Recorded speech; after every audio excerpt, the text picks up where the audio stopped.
somewhere in the middle of my bachelor's, I got exposed to films, and I got I got infected by the mania, the film mania, and we're all human beings at the end of the day. We have to. There are ups and downs in our lives, and we have to. There's no other choice. You have to get up, stand up. काफी problems हुई हैं लोगों के साथ. So I guess we're all waiting for this year to get over.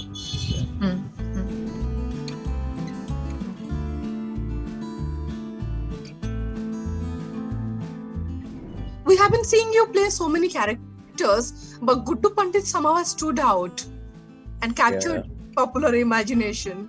How excited are you to return as Guddu Pandit? Well, as excited as I was, I suppose, before as well. It's for me, it's a new show.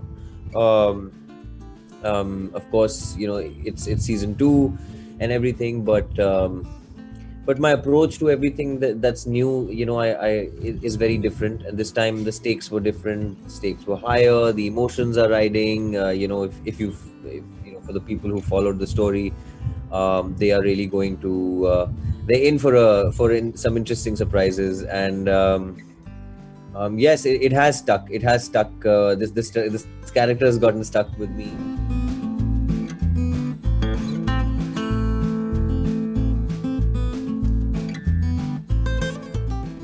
On one hand, Mirzapur is coming up, and then at the same time, you are also appearing in an international project based on Agatha Christie's story. So yes, it is a lovely mix.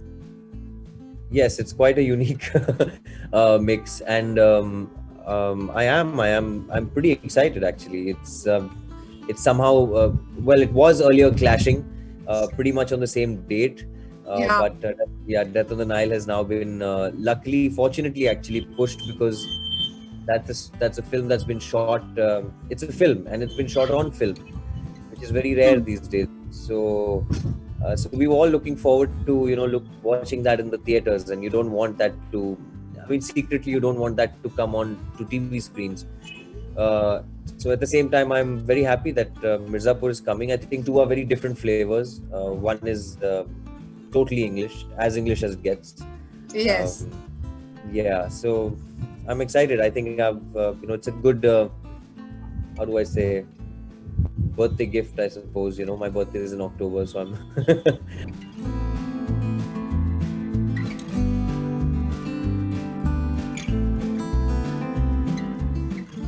So you started doing theatre when you were in school.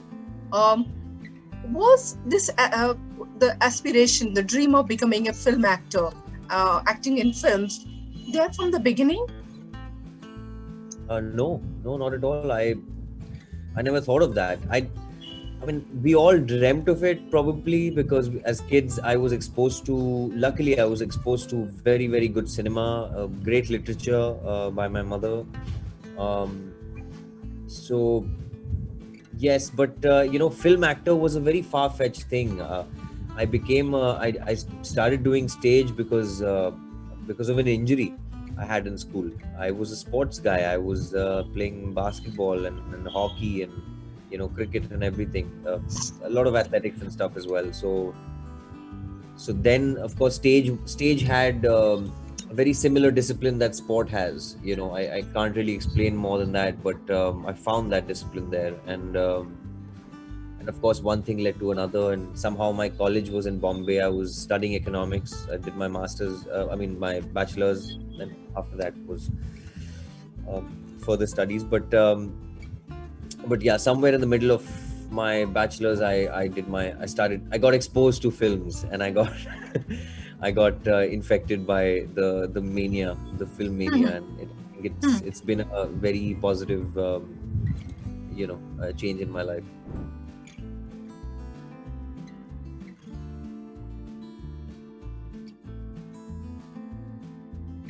You mentioned that your mom exposed you to cinema. Was she a big cinema buff? She was, in her early days, yes. In fact, she was also she was very close to the arts. She was a painter. She was, she was president of the AMU, Aligarh Muslim University. So she was kind of an all-rounder. So yeah, I think she did expose me in many ways. She used to tell me these stories, which later I found out were movies. Because I was that was really funny, because I used to be. I think I was telling somebody else in an interview that when kids are supposed to listen to fairy tales and Aesop's fables and Moby Dick and everything. My first story was a story about an Italian family in New York. Turns out it's a mafia family, and turns out later it's Godfather. And so I asked my mother, I said, why did you do that? So she said, I thought it was a very interesting film, and I thought you might enjoy it. And I said, yeah, I did enjoy it. It wouldn't be my first pick, but yeah. So that was an interesting start to my. Was she critical of your work? Like, did she give her feedback to your work? Yeah, sometimes she was rather ruthless, actually. So, but I think her being ruthless about it and being straight up with me kind of saved me from the toxicity that you get. The generally when a film releases here and sometimes it's not done well, or I've been part of so many films that have not done well. And she would just tell me. So I knew from beforehand that there's already one person who's the most important person in my life, who will probably not. It's very hard to please her. So I wouldn't get ahead of my game, and I think that always kind of kept me grounded. So this period must have been very difficult for you, even though I think there are some interesting works coming up. You had to postpone your wedding. You lost your mom. And then, of course, there are a lot of other things happening which are not very pleasant around us. How have you been coping with all these bittersweet things? I don't know. You jump into work, I suppose. We find our ways to deal with things. We're all human beings at the end of the day. We have to. There are ups and downs in our lives, and we have to. There's no other choice. You have to get up, stand up, and and fight the fight. I believe my craft is something that is in my control. That is one thing that I can actually, I have ownership of. So I can at least use that and make some difference and carry on and keep going forward and just take baby steps forward. It's been a hard year for everybody, I think, a lot of people. So I don't want that. I don't want people sort of feeling bad for me. I think it's just been, काफी problems हुई हैं लोगों के साथ. So yeah. I guess we're all waiting for this year to get over. Yeah.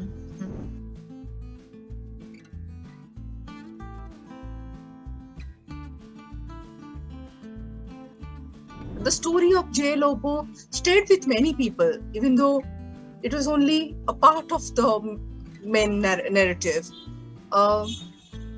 What it did for you, that role? It did. You're right. It brought me onto a stage that I wasn't aware of. It made me. It was a big film. It became a big hit.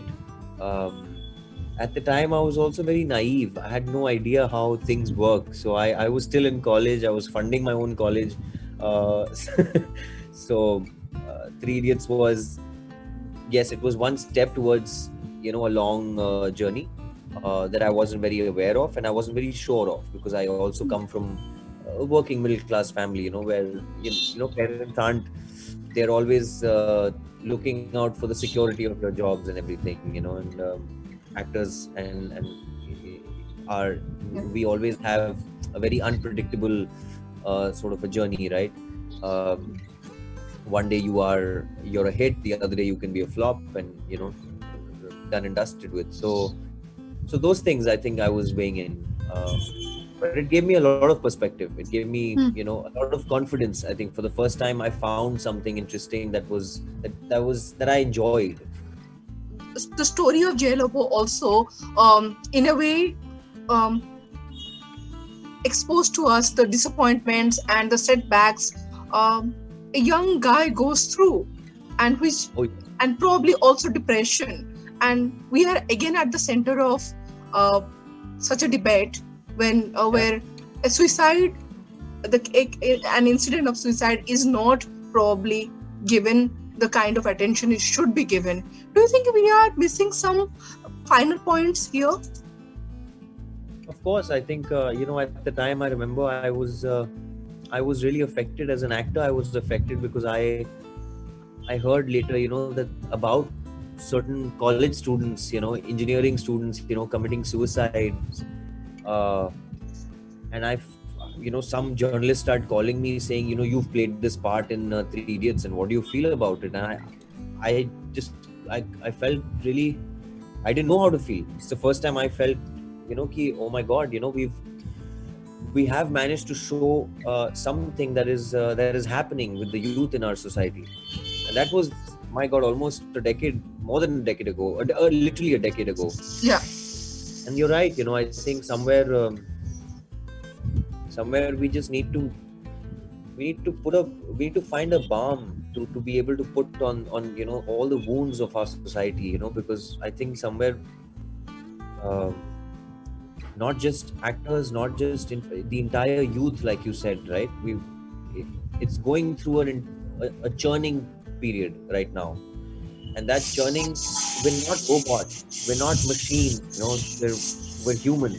We need to study, yes, but we also feel, and I really hope there's a method we can find in our own ways to be able to reach out to people who are affected, who are with the exams that were announced recently, and so many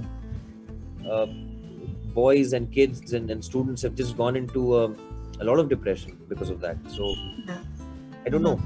I don't know how does one.